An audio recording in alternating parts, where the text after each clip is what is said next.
You ask Tiger to solve. This deals with linear equations with one unknown. The final result is z equals 1. Let's solve it step by step. Simplify the expression. Expand the parentheses. Simplify the arithmetic. Find the greatest common factor of the numerator and denominator.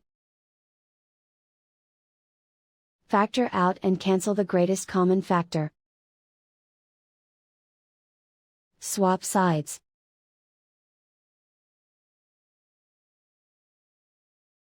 Group all constants on the right side of the equation. Add 3 to both sides. Simplify the arithmetic.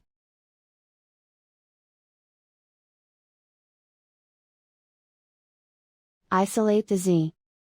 Divide both sides by 15. Simplify the fraction.